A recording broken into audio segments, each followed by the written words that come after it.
was in Baghdad in 1969. I was kidnapped from school. He told me like that, look, you have to say that your family and your father is spies, and you have a telephone, special phone in your home, and you have a conversation and connect with Israel. I was young, don't forget I was 12 years old, and after a few hours when I was there, he started to beat me, and then he bring another 4 guys. They was a friend, he's a friend, I don't know exactly who they are, but another 4 guys, and all of them, they are big, and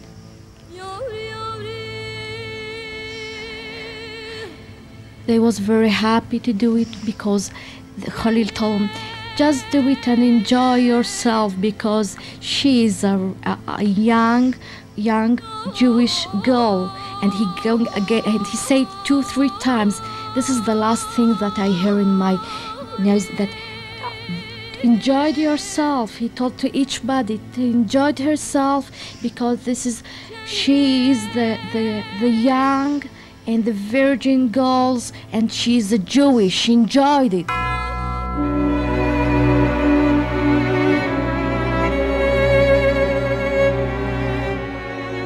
In 1948, nearly 1 million Jews lived in Arab lands. But in barely 20 years, they have become forgotten fugitives, expelled from their native lands, forgotten by history, and where the victims themselves have hidden their fate under a cloak of silence. A people whom legend have always associated with wandering. Many of these Jews from Arab lands had lived there for thousands of years and accepted their fate through good times and bad times. But 1948, the beginning of their exodus, also saw the birth of the State of Israel. And while the Arab armies were preparing to invade the young refugee country, the survivors of the Shoah were piling up in rickety boats. Meanwhile, a few 100,000 Arabs from Palestine were getting ready to flee their homes, convinced that they would return as winners and conquerors. Soon, by a terrible twist of fate, they began to fill up refugee camps and passed on their refugee status to new generations. The Jews, however, did not receive refugee status. They had just rediscovered the land of their birthright. And if they came from Morocco, Algeria, Tunisia, Libya, Egypt, Syria, Iraq, or from Yemen, if they had lost everything, even their relatives and their cemeteries, they were ready to rebuild their lives in the West, and for many in Israel, without ever asking for compensation or the right of return, or even wishing that their story be told.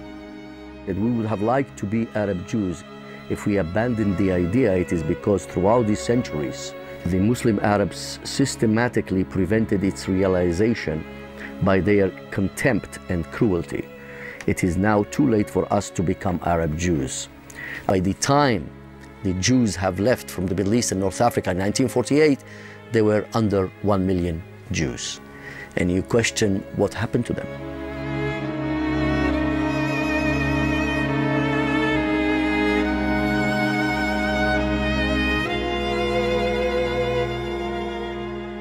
There is a myth that Jews started being persecuted in the Islamic countries only after the State of Israel was formed, but is an absolute myth because horrible pogroms that have been taking place for hundreds of years.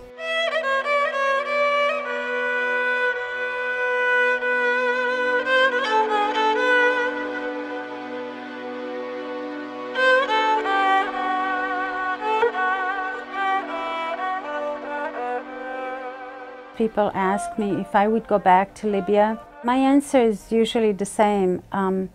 If you had come out of a concentration camp in Germany and Nazism was still very much alive, would you go back there? Has Islam been bad to the Jews or has it been good to the Jews? There are two schools of thoughts here. L'idéologie du djihad considère que les musulmans constituent la communauté privilégiée par Allah. Il est de son devoir de conquérir l'ensemble de la planète afin d'imposer la loi d'Allah sur toute l'humanité.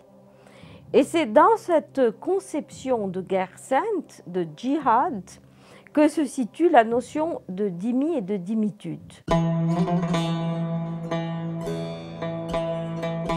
Un jour, le grand pacha, c'était le pacha qui était le gouverneur de Tripoli, il a entendu dire qu'il y a quelqu'un dans la synagogue qui chantait d'une manière fabuleuse.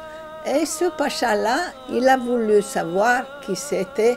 Il a été émerveilleux. Il lui a dit, tu sais, je veux que tu deviennes arabe. Comment je peux devenir arabe? Je suis juif. Il lui a dit, écoute, et je veux te donner un nom. Le jour où il devait absolument faire la conversion. Il a dit, aujourd'hui, tu dois chanter au minaret, après tu vas être converti. Il est monté, il a commencé à donner aux lames un chant en hébreu pour la grandeur du bon Dieu. À peine fini, il s'est jeté du minaret et il s'est écrasé par terre. Tous les territoires arabes ont été conquis par la guerre et ces territoires étaient tous peuplés, non pas de musulmans et d'arabes, mais de populations juives et chrétiennes. Ces populations ont été soumises par la guerre, un très grand nombre a été exterminé, a été réduit en esclavage, déporté, entièrement dépossédé et exproprié. Le reste de la population a bénéficié d'un traité de protection, d'où le mot dhimmi. Officiellement, un dhimmi, c'est un citoyen de seconde catégorie, c'est un peuple du livre, c'est un peuple protégé, donc on n'a pas à lui faire du tort, on n'a pas à lui faire du mal, pour autant qu'il paye l'impôt de capitation. Mais il y a des règles qui sont spécifiques au dhimmi.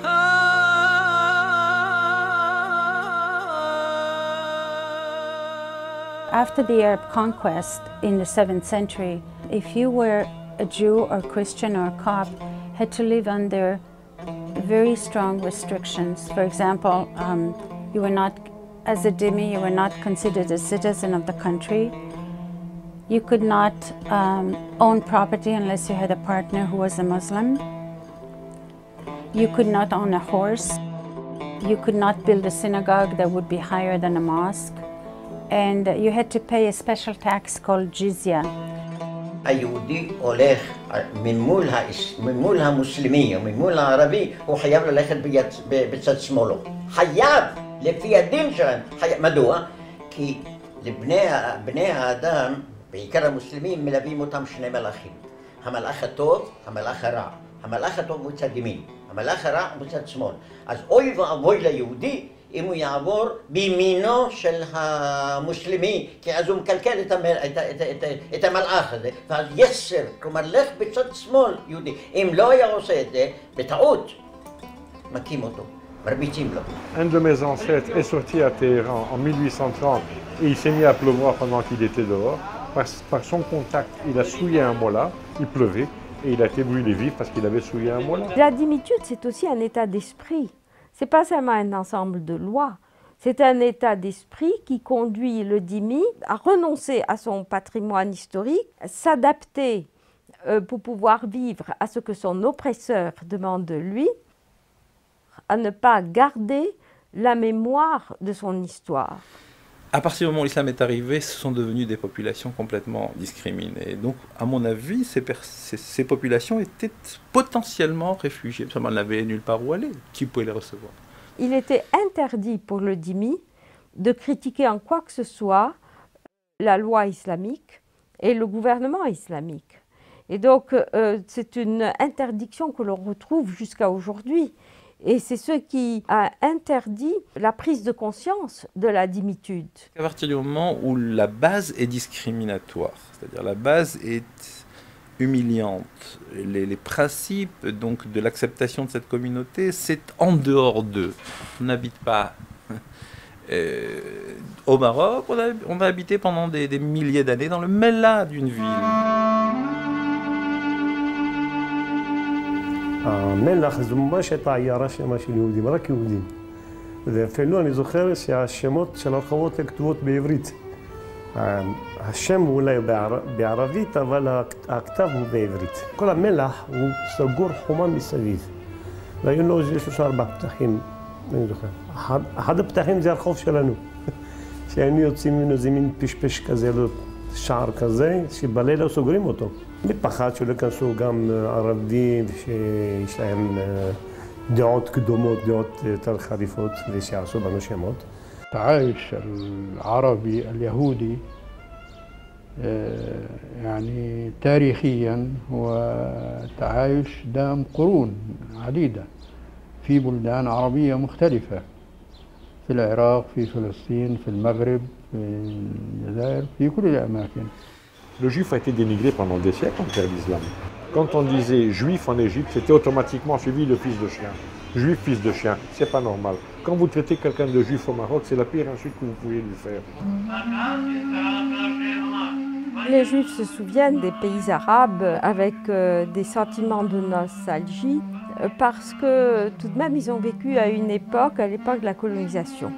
Les lois de la charia avaient été abolies par le pouvoir colonisateur.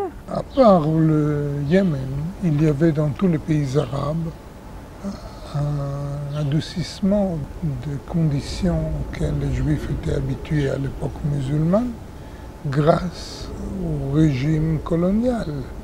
De là date une naturalisation vers les pays colonisateurs. Beaucoup de Juifs, pour pouvoir échapper aux lois de la dhimitude et pour pouvoir échapper à la charia, ont adopté la nationalité du pays, puissance occupante à l'époque française, anglaise ou italienne. L'abolition des lois de la charia et la promulgation de l'égalité religieuse entre musulmans et non-musulmans, certainement était une des causes extrêmement importantes de l'hostilité des populations arabes à l'égard du colonisateur. On a introduit de nouveaux systèmes de valeurs, plus de démocratie, plus de possibilités de faire valoir ses droits. Mais ça n'a duré que le temps de la colonisation. Avec l'indépendance des pays arabo-musulmans, on s'est retrouvé dans des situations de pression terribles. Les Arabes ont fait marche arrière. Ils voulaient en tout cas y arriver. Et les Juifs l'ont ressenti dans leur vie quotidienne.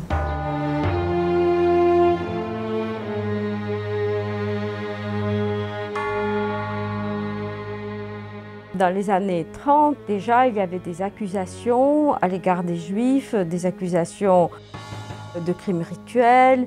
Les protocoles de sages de Sion étaient très diffusés. The importation of European anti-Semitism by Muslims and by Arabs in the Middle East and North Africa has taken a very big toll in the relationship that allegedly was tolerant. Les partis nazis et fascistes étaient très admirés par les foules arabes et musulmanes.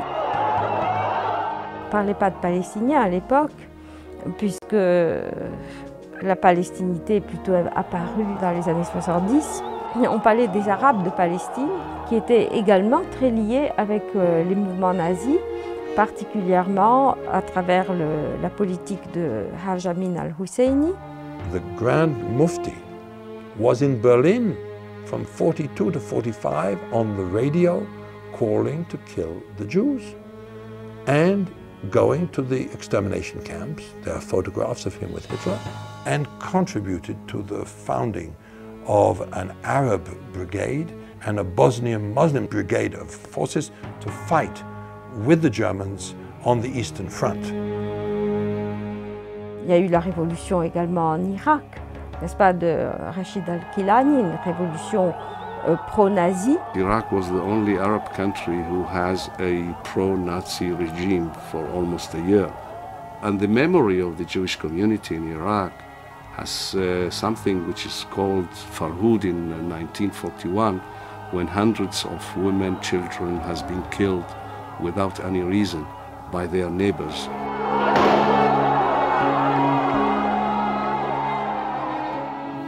יהודים נרצחו באוטובוסים, נרצחו בבתים, נשים רבות נאנסו, מאות נפצעו, וסך הכל נהרגו 137 יהודים. נפלו הערבים על היהודים, כן, כשאני, אישה בהיריון, פותחים לה את הבטן ומוציאים את הפג מבטנה. או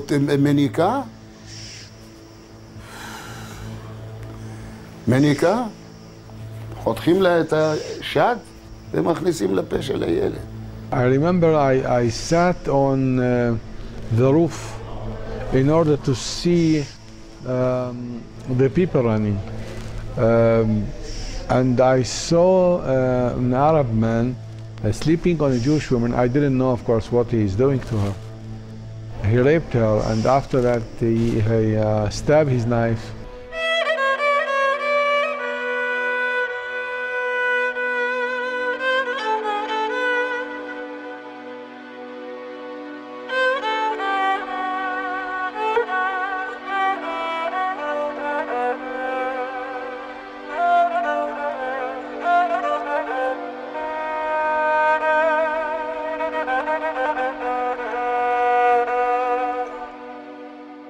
En Égypte, il y avait toute une communauté néo-nazie qui a réorganisé le système de terreur à l'encontre des Juifs. Il y avait des nazis qui ont trouvé asile à Damas pendant de longues années. Et probablement, ils ont prêté leur concours aux Syriens pour faire un bon travail. שלטונות סוריה הטילו על היהודים מספר גזירות קשות. יהדות סוריה החזיקה תעודת זהות שהייתה מסומנת באדום מוסאווי, כלומר איש דת יהודית. מהתעודת הזהות ידעו שזה יהודי, ואז הוא משולל כל הזכויות. אסור להם היה לעזוב את הבית שלהם, אסור להם היה לעזוב מחלב לדמשק ומדמשק לחלב, אלא ברישיון, רישיון של מוחברת, זה המשטרה החשאית, שהם היו בפיקוח מלא יחד על היהודים, והיו גזירות שכל יהודי שיש לו חנות, צריך לכתוב כאן חנות יהודית, כדי שלא ייכנסו ערבים, בעיקר אנשי צבא, מגזרות של הנאצים באירופה. אסור היה להם להחזיק רישיונות נהיגה, אסור להם לקבל טלפון, אסור להם למכור רכוש או לקנות רכוש. כל מיני גזירות כאלה שהם החזיקו את היהודים במצב מאוד קשה וחרדה גדולה מאוד, והביאו אותם לידי עוני גדול. The Nazis after the war found not only their refuge in South America, but in Egypt, in Syria, in other Arab countries. In other words, they were the allies of the Axis powers wishing to destroy the Jews and wishing to destroy Israel.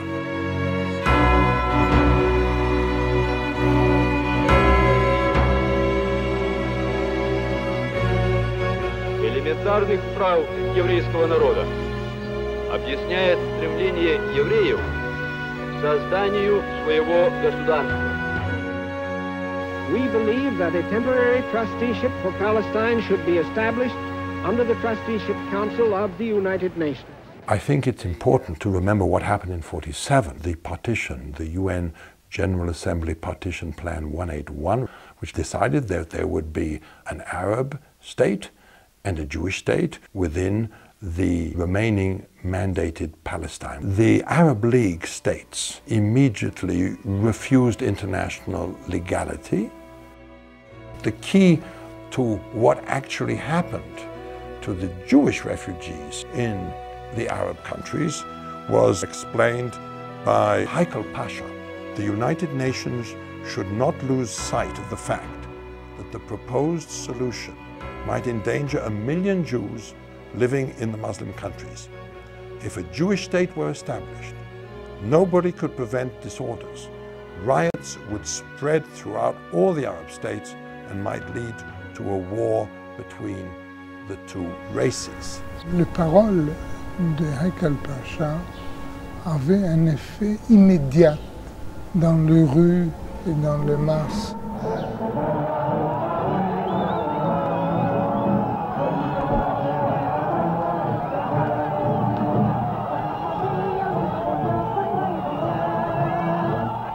Ce qui était auparavant des initiatives privées sont devenues une politique officielle de l'État pour toute la population juive.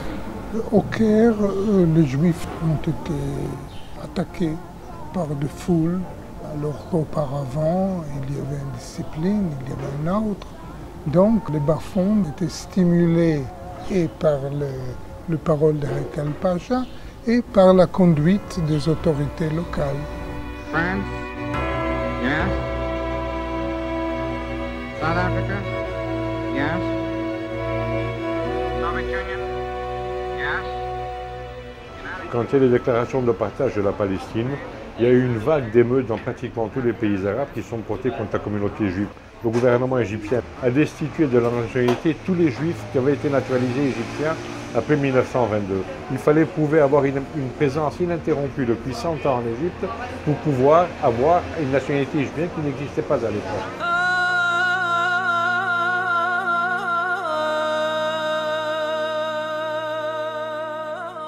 עם החלטת האומות המאוחדות בנובמבר, 29 בנובמבר 1947, התחילה השנאה, וכמו כאן בארץ, גם בחוץ לארץ. הערבים רדפו אחרינו וניסו להתנכל עלינו ולפגוע בנו, ואנחנו פחדנו מאוד מאוד. היינו עם הרוב היום, היינו נסגרים בתוך הבתים, והיינו מפחדים, לא מעזים לצאת. ולא היינו מעזים לצאת. כמובן שאנחנו השתדלנו בכל האפשרויות לעלות ארצה. אמרה אמא שלי לשכן, אמרה לו, אם יהיה מוראות, אנחנו נתחבץ לך. אומר לה, לא, אנחנו כפר אויבים, לא חברים כמו פעם. אתם רוצחים אותנו בירושלים, ומלחמה, איך את רוצה? אמר לה, אם אני אהיה חבר טוב שלכם, גם אותי ירצחו. לפתע פתאום, אני נמצא בטרצה, בבית, הייתי בגיל 13, ומתחילים מאות אלפים, לא עשרות, מאות אלפים, לבוא לעבר הרובע היהודי. התנפלו על היהודים במקלות.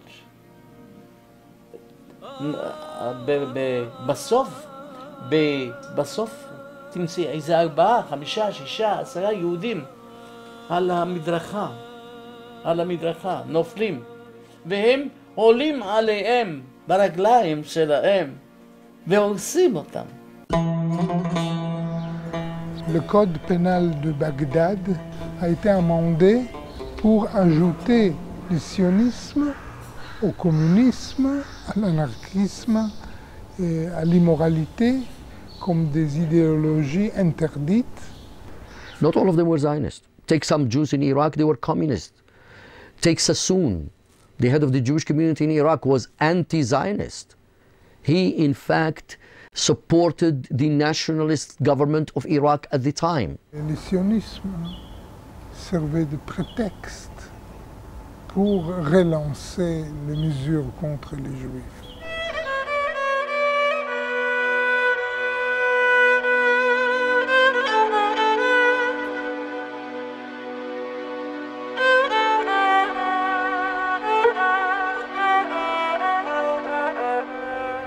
אנו מכריזים בזאת על הקמת מדינה יהודית בארץ ישראל. היא מדינת ישראל.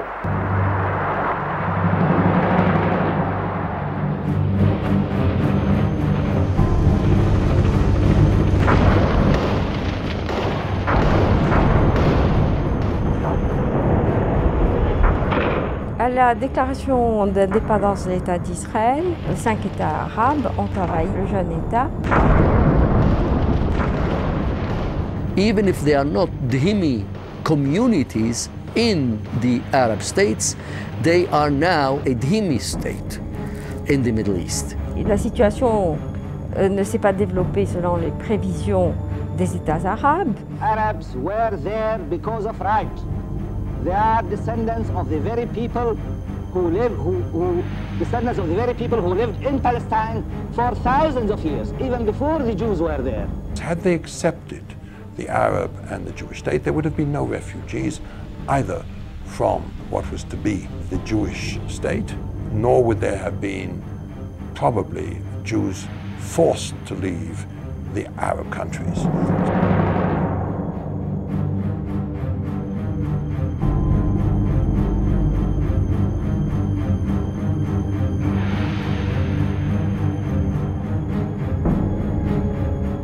La condition des Juifs des pays arabes était totalement différente, puisque les populations juives n'ont participé à aucun combat. C'était des populations civiles qui ne faisaient pas partie du champ de bataille. Ces communautés se sont trouvées subitement confrontées à une situation extrêmement tragique où ils étaient pris dans un piège, persécutés par des lois d'exception qui ont été déclarées à leur encontre.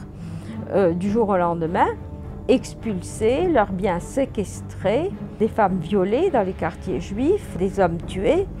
I was a very small boy at the time, and I still remember the fear that we had, that in every moment mobs will come and invade our house and kill every Jew that they met, even young children of 6 months, women, old people.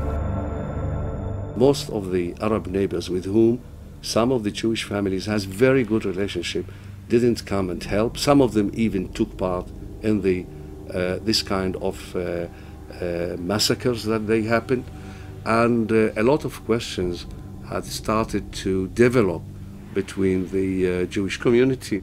Le fermier, il a levé le couteau sur mon papa. Mon père lui a pris le couteau, il lui a dit « Tu n'as pas honte, je t'ai recueilli par la rue, tu avais faim et tu étais nu, et maintenant tu es devenu grand, je te fais marier, tu as des enfants chez moi comme mes enfants, tu n'as pas honte ?» Il a demandé pardon, il a dit « Tu sais, mon patron, c'est comme ça tous les Arabes, maintenant fais attention à sortir, toi. » Parce que les Arabes, ils vous détestent.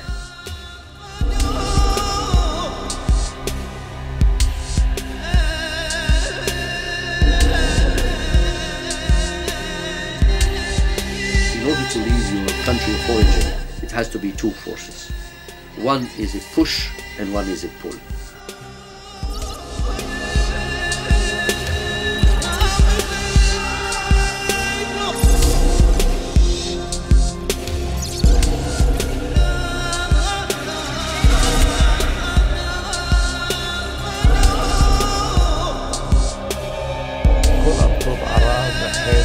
סוריה ותימן ומורוקו ולוב ותוניס וכל אלה ומצרים.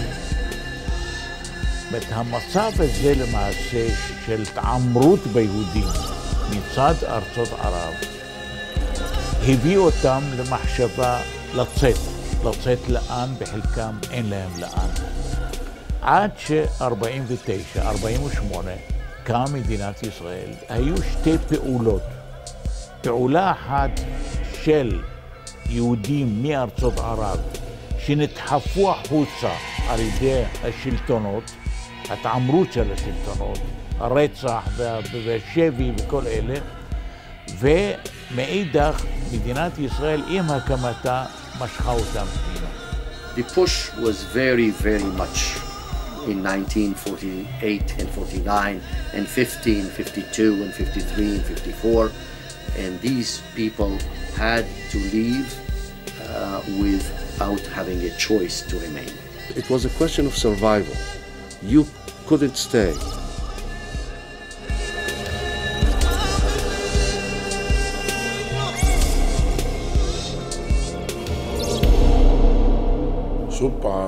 פרעו פרעות ביהודים, שרפו בית כנסת גדול, גם הישן הגדול, וגם בג'מאליה, בסביבה שם ישבו העשירים.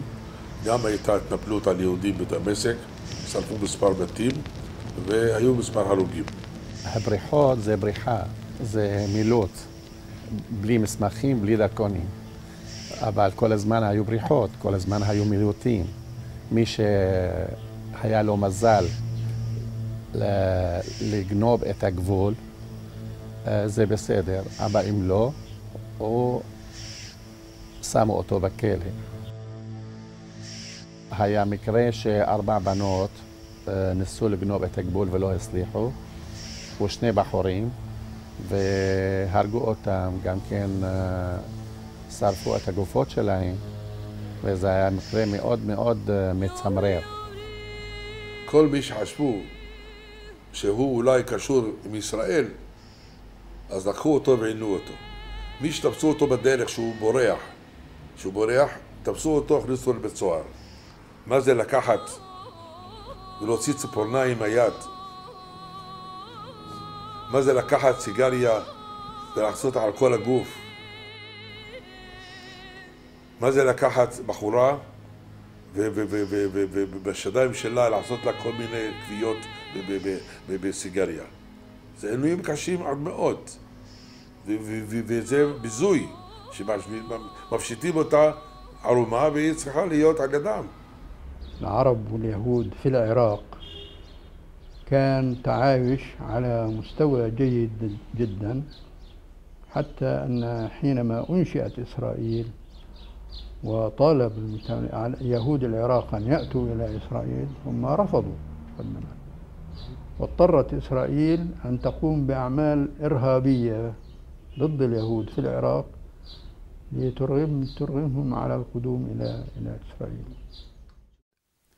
יש שטויות, יש כאלה אמרו שכאילו נזרקו פצצות בעיראק על ידי יהודים כדי לזרז את העלייה.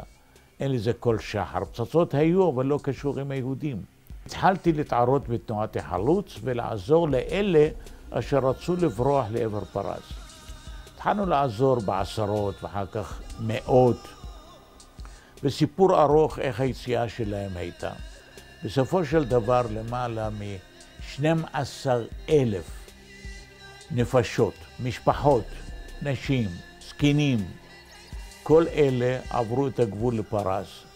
וכשממשלת עיראק הגיעה למסקנה שהדבר הזה מאוד משפיע עליה, שיש תוהו ובוהו בגבול, להעביר חוק, שני הפרלמנטים של עיראק, בלילה אחד עשו זאת, לאפשר לכל יהודי לצאת, תוך שנה.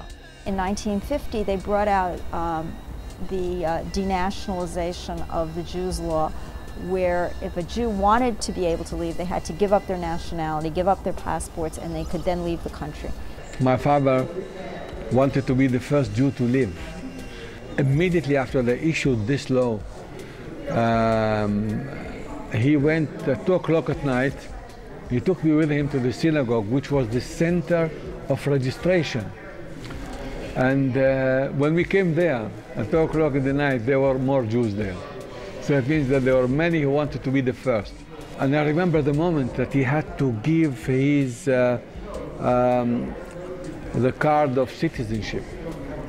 It was a terrible moment for him because when he gave it, he felt that he is a citizen without papers, without nothing. הם חשבו שאולי מתוך 137,000 יהודים אז שהיו בעיראק, יצאו אולי 10,000, 12,000. והנה זה נס. אחרי תחילת ההרשמה, חודשיים אחרי תחילת ההרשמה, נרשמו 63,000 יהודים לצאת. In 51, March 51, they passed a law where they expropriated the property of the Iraqi Jews who had denationalized the stateless Jews. So it was a two-step process under color of law, and that's how they lost their nationality and their property. כל החנויות של היהודים, הבתים, הרכוש מוקפא, כספים בבנק. אין לצאת רק עם 30 קילו. בגדים, טבעת נישואין ושעון. ו30 קילו בגדים. ככה יצאת.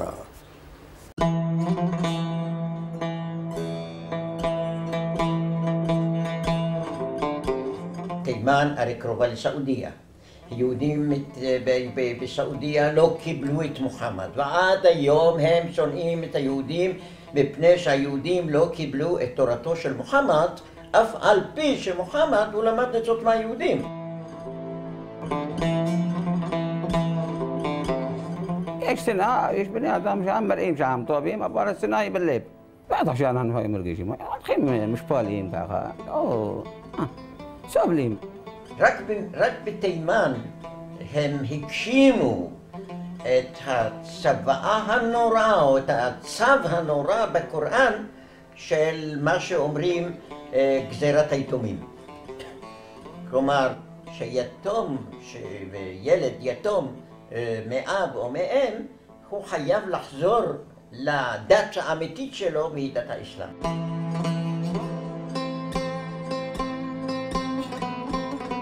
אנחנו אוהבים את ארץ ישראל, תמיד, והיינו רוצים לעבוד לפני בערך 40 שנה משהו כזה, מכרנו הבתים שלנו, כלומר, אכלנו הכל. והנה היהודים האלה, שאף פעם לא ראו מכונית בחייהם, פתאום אומרים להם, אתם תטוסו. אתם תטוסו מעדן לארץ ישראל. המטוס הראשון יצא ביום ראשון. בשבת לפני זה קראנו את פרשת יתרו. פרשת יתרו כתוב, ואשא אתכם על כנפי נשרים ואביא אתכם אליי. ויהודי תימן, כיוון שהם אנשי תורה ואנשים מאמינים, אז בשבילם על כנפי נשרים, כלומר המטוס היה טבעי. לכן אני לא אשכח איך נכנסו למטוס, כאילו הכניסו לאבא שלהם, הכניסו לבית שלהם, הכניסו לחדר שלהם, הכניסו למטבח שלהם. כלומר לא הייתה שום התרגשות.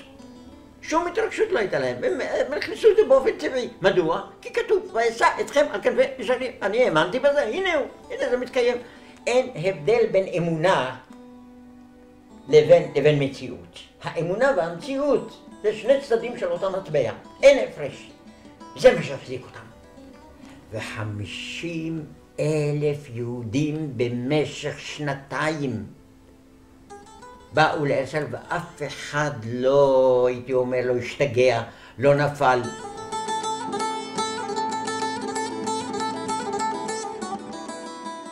Nous sommes passés par la douane égyptienne. Mon père qui a dit, bon, je vais aller dans un nouveau pays, lui qui était chef comptable, et qui va se retrouver, il a été apprendre le métier chez notre coiffeur de la rue Salah Eddin à Héliopolis. Il a été apprendre comment être coiffeur. Et il a acheté quelques matériels de coiffure, pour, vous savez, les machines encore à la main. Et je voyais de mes yeux, je n'oublie jamais ça, comment même dans la douane, les gens prenaient les peignes que mon père avait acheté, les peignes longs blancs d'un coiffeur, il les prenait, il les mettait dans la poche. Il trouvait je ne sais pas quoi, il mettait dans la poche. Ensuite, il nous trouait les chaussures, les semelles des chaussures, il faisait des trous. Il faisait des trous, on a pris avec nous, malheureusement, je dis, on a pris même quelques boîtes de conserve, on a dit, si on tombe quelque part, on aura de quoi manger. Ils ouvraient des boîtes de conserve et ils les jetaient dans les habits pour gâcher. On est arrivé avec des habits qui étaient déjà pratiquement en lambeaux, dégoûtants, pourris. On nous a ouvert les valises à la douane, on a vidé le contenu par terre, on l'a déchiré, on l'a détruit.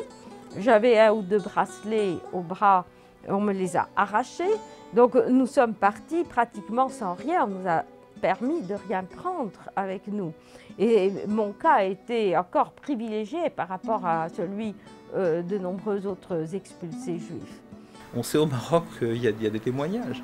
Des villages entiers sont partis au bout d'1 heure. On sait qu'il y avait par exemple la visite d'un délégué israélien, mettons de l'agent juif ou autre, qui arrivait dans un village, qui était reçu par le rabbin comme c'était de coutume, qui l'invitait à déjeuner. Et à l'issue du déjeuner qui durait 1 heure, en sortant de la maison du rabbin, cette personne trouvait tout le village avec un petit baluchon sur le dos qui attendait le départ. On s'en va. So you had from all the Muslim world, certainly about 1,150,000 Jews, of which today there are certainly under 5,000 left in the Arab Muslim world and about 20,000 in Turkey.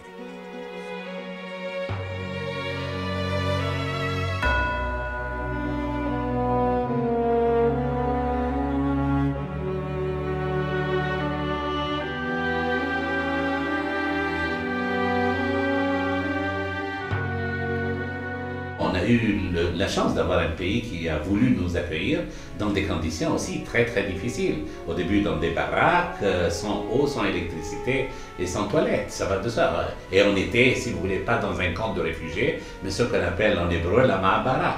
Ma'abara, en principe, ça veut dire que c'est un lieu de transfert. Mais parfois le transfert est resté pendant de nombreuses années.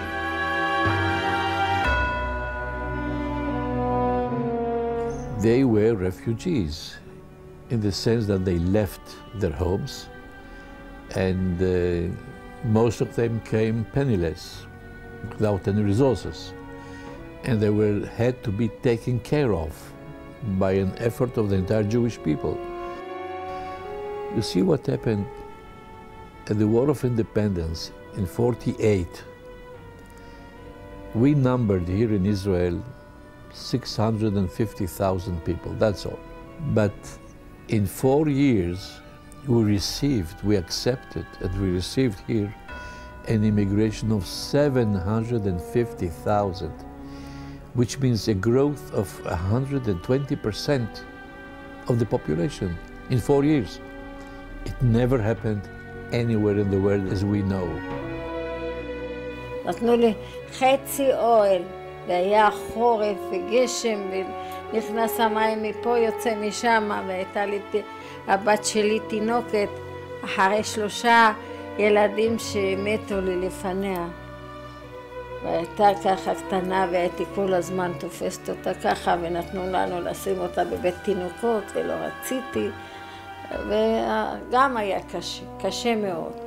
היה קור והיה זה, ואין אוכל, כלום.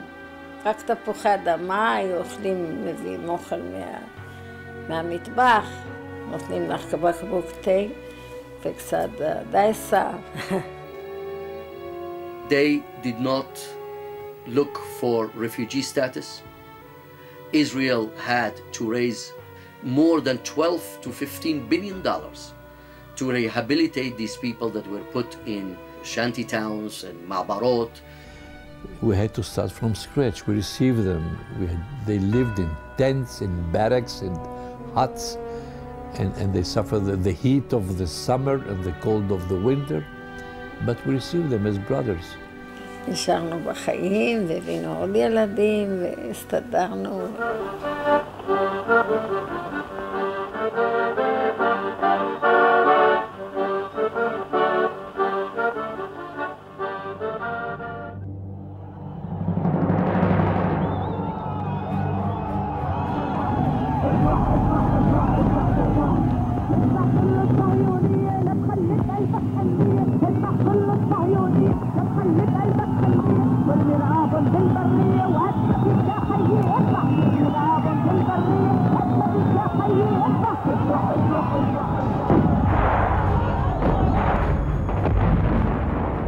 Certains juifs ont été empêchés de quitter le pays parce qu'ils étaient gardés en otage. Par exemple, la Syrie essayait de faire des pressions sur l'État d'Israël parce qu'elle avait cette population otage. Chaque fois qu'il y a eu une guerre et chaque fois qu'Israël a gagné cette guerre, heureusement d'ailleurs parce qu'Israël n'a pas droit à l'erreur, il y a eu des vagues d'arrestation, des vagues d'expulsion, des vagues d'internement. يا أسي يا أمجي يا سلاحي ودرعي أنا معك على موعد معي أم كلثوم على موعد معكم في تل أبيب. Moi, ma synagogue, je l'ai vu prendre feu au Maroc. Je me suis levé un matin pendant la guerre de 67 Et c'est moi qui allais prier. Et puis je suis arrivé, la synagogue était en train de prendre feu. C'est moi qui ai averti, elle avait pris feu complètement. Et en 67, j'étais confiné chez moi avec mes parents, mes frères. Et des milliers, des centaines de milliers de personnes qui défilaient en manifestant en bas de chez nous, nous menaçaient. C'est avec des juifs habitant dans cette immeuble. Vous allez voir, on va vous étrangler. On a vécu pendant des jours et des jours complètement barricadés dans les maisons. On ne pouvait strictement rien faire, surtout pas sortir. ופה, משנת 48, מתלייתו של שפיק עדס המנוח, ועד 73, 65 יהודים נתלו, נחטפו ונרצחו, נרצחו בבתים, כל אלה בעיראק.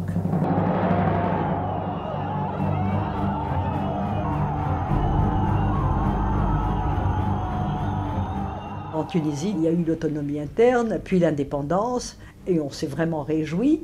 Mais cette réjouissance a été de très courte durée parce qu'il y a eu presque aussitôt après les premières guerres en Israël, avec des répercussions bien sûr très violentes. Les synagogues ont été brûlées, des boutiques ont été pillées, et il y a eu des pierres lancées dans les vitrines de la pharmacie. Nous habitions juste au-dessus. J'avais un d'un enfant très jeune encore qui a été terrorisé par... vous savez, il y a une foule qui était massée en bas de l'immeuble et qui criait. Il y avait de l'inquiétude. Vont-ils monter dans l'immeuble? Vont-ils s'arrêter là? Ou bien au contraire, vont-ils s'en prendre aussi aux personnes physiques? Ils ressentaient comme une humiliation la défaite des pays arabes. Donc il fallait nous punir de la victoire d'Israël. Consciemment ou inconsciemment, on a toujours su qu'on n'avait pas une place vraiment dans ce pays. Ils ont déporté la communauté d'Alexandrie, ils l'ont amenée au Caire en train pour pouvoir la mettre en prison, et ils l'ont fait défiler dans les rues du Caire en disant voilà les prisonniers israéliens que nous avons capturés. Gaddafi decided to put a highway on the Jewish cemetery in Benghazi. That means I can never find the remains of my grandfather because there is a highway on that cemetery. הכניסו אותי בצינוק מטר עד מטר וחצי בחושך. היה כל 7-8 שעות חקירה. היה מכות חשמל והיה פלקות והיה כל מיני העינויים. היה אתה יהודי, אתה שפל. 4 שנים עברו בזה המצב.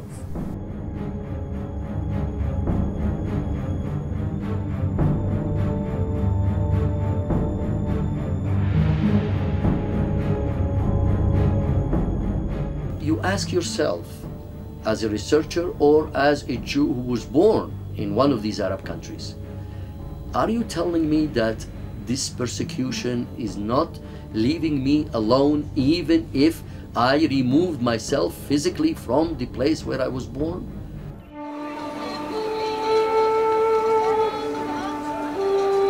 عاشوا معايا مزيان وعشت معاهم مزيان. انا مدام شي 40 عام دابا انا هنا كبرت ولادي شي 25 عام هادي باش من الطراجين عمرهم فرطوا فيا ولا فرط فيهم حتى مشاو مساكن.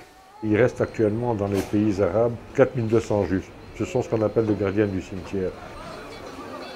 Judenrein is a very good word which I've often used, and I think one should know Judenrein meaning without Jews. Today, you can say that in most of the Arab world, you don't have any Jews in Libya, you can have no Jews in Saudi Arabia because it's been forbidden for the last 1400 years. With the exception of 2,000 in Morocco, 1,000 in Sudan, maybe 1,000 in Yemen, there are only tens or 100 here and there, so it's virtually Judenrein. The Jewish Agency chartered a special plane to bring 6 new immigrants from Iraq, from Baghdad, along with the 3 staff people that we had sent there.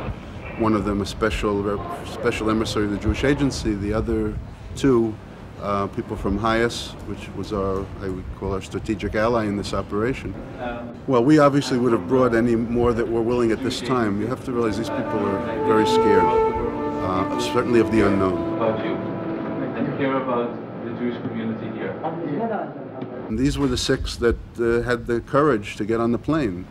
We hope that the others will come in their footsteps. We don't know.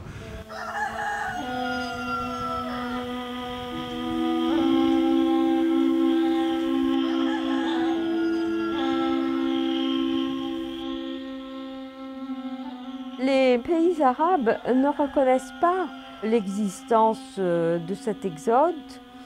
Tous les biens juifs, les biens communautaires ont été détruits. Il faut au moins que les pays arabes reconnaissent leurs responsabilités par rapport à leur communauté juive.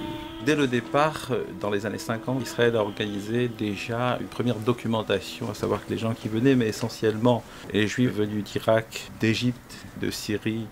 So here we have one of the many files which is in the possession of the Justice Ministry. Here it's files filed by Jews from Egypt who came to Israel. J'ai été mis sous résidence forcée dans un appartement depuis le 12 novembre 1956, soit le lendemain du jour qu'on a scellé mon appartement, mon magasin de vente et mes dépôts. Le 4 décembre 1956. Jews from Arab countries have left behind a lot. This is a claim submitted in 1952 by a Jew who arrived from Iraq. One of the claims is for a house. The person writes, I own half the house situated on this and this street. It is registered at the Tapu department of Baghdad, and in about May 1940, in all the house contains 21 rooms and 1 cellar. The compensation could run into the billions of dollars, even hundreds of billions of dollars, if one were to calculate in terms of the exchange of today. In the World Jewish Congress, we launched this campaign on the Forgotten Exodus a few years ago, but now we are entering a very active stage in this process. I think that we are really penetrating the very heart of the peace process in the Middle East. This is forgotten also because the world has no idea that this has happened. And what we are trying to do in our conferences and also in our public campaign is really to educate international public opinion that there was an exchange of refugees. In Camp David, to the surprise of everybody, it was really a shock, the Palestinians introduced at the very last moment the issue of the right of return. Nobody expected it. So the Israelis went immediately to bring their experts on refugees, and then they brought forward the case of Jews from Arab countries. President Clinton was so impressed that at these talks he gave, for the first time in history, a statement by an American president who made a commitment to establish a fund of compensation for the 2 groups of refugees. Je souhaite beaucoup que ce fonds soit constitué, mais pour l'instant, on n'a même pas commencé à le faire. I think it's very important for the United States Congress to focus on the important issue of Jewish refugees from Arab lands, because it's important to understand history. It's important to understand what a vibrant community the Jewish community was in Arab countries. And I recently held a hearing on this very topic. The Palestinians brought up refugee status of Palestinians and the issue of whether they would be able to return to Palestine or to Israel. And in that whole context, I personally and a lot of my constituents felt, well, we have neglected the issue of Jews who are refugees from Arab lands. It's important for the Arab countries to come to terms with their past and what happened to the Jewish population in their lands. 3 aspects of this. One is to continue to educate other congressmen and women and senators about the Jewish refugees from Arab lands. The second would be to put together this resolution so that we could have a formal acknowledgement of what occurred, passed by the Congress.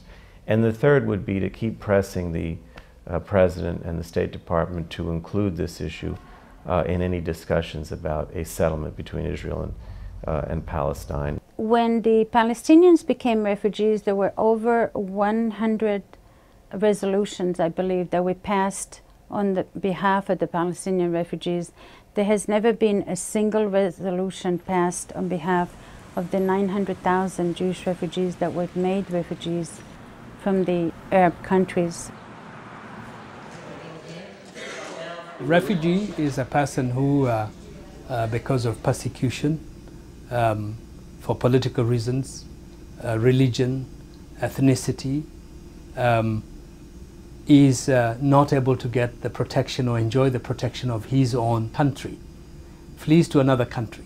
No one from the United Nations or anyone else other than the Jews of the world offered to help Israel integrate the Jewish refugees. If it is people who have left because of coercion or because of pressure, and in this particular case, in the case of people who have settled in Israel, these are people who have opted to go to a particular country that exists and are not seeking assistance.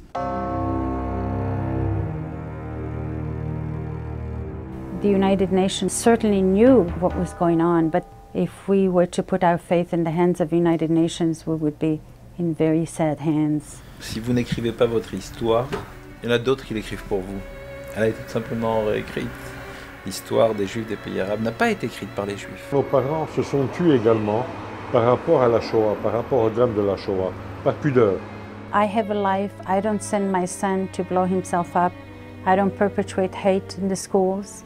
Our schools don't perpetuate hate. And this is what happened. The Jewish community absorbed the Jews, close to 1 million of us, and we are part of the mainstream, and we've been integrated in the community that hosted us. 600,000 went to Israel, 300,000 went to other countries like the United States and Europe. And the Palestinians, after 54 years, they're still sitting in refugee camps.